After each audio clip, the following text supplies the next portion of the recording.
Hi, how are you?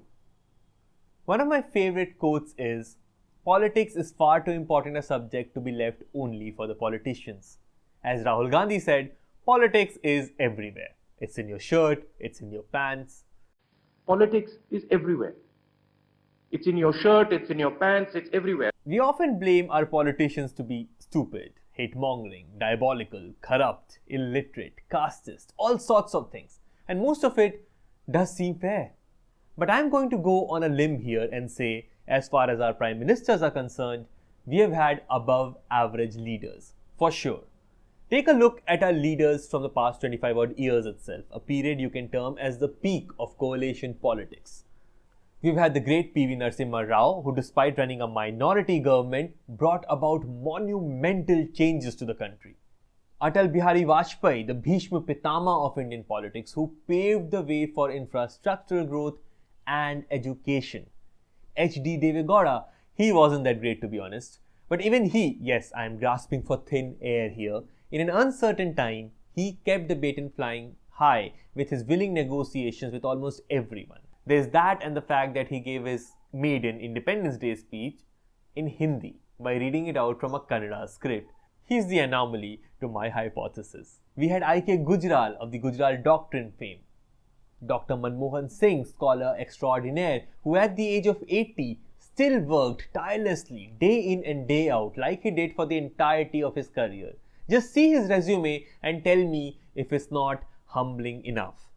And our present Prime Minister, Narendra Modi. Say what you will, the guy is smart.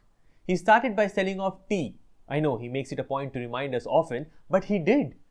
He has risen beyond fairy tale levels, and that's downright impressive.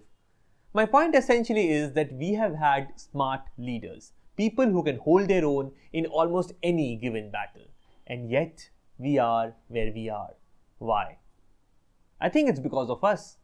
In the Bhagavad Gita, Krishna talks of following your dharma, right? Doing our duty, putting in the work, karma. We don't do that.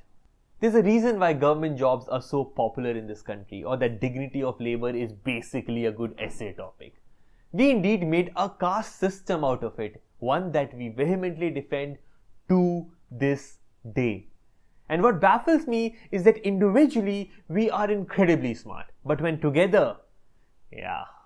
The best example of this is probably traffic. There's always that extra smart person who will take the wrong lane and end up creating a traffic jam for everyone. Always. And you can sense this everywhere. To the milk producers who think nobody will care if they mix detergents to create milk, to the doctors who charge you 70,000 rupees for a 20,000 rupees procedure.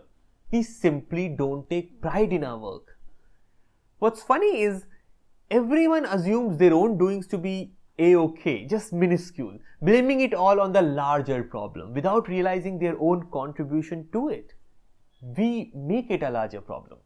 If a government peon with his limited opportunities makes, say, 1,000 rupees extra, don't you think a person who has a lot more opportunities of misdoing will be able to make multiple times as much? They most certainly can, and they do. It shows in our culture where we have embraced wealth as status. It doesn't matter how they got it. If they have it, people will accept it. It shows up everywhere. That's why the moment you look a little deeper, right from the Prime Minister, and sometimes including that very person too, you'll start seeing layers and layers of people not doing their duty, not following their dharma, whether in government or outside. As the saying goes, बर्बाद गुलिस्ता करने को सिर्फ एक ही उल्लू काफ़ी था, हर शाख पर उल्लू बैठा है, अंजाम गुलिस्ता क्या होगा? I am going to start assessing the 5 years that have been under the present Prime Minister in a series of videos which I am terming as Modi5ed. I'll try to be as incisive as I can. But irrespective of what you and I may discover on this journey, the onus will eventually be on us. People sort of deserve the governments they get, and we live in a democracy where governments are supposed to be of the people. Indeed, as Mr. V said, governments should be afraid of their people. This should be fun. Let's put in the work then. I'll see you soon.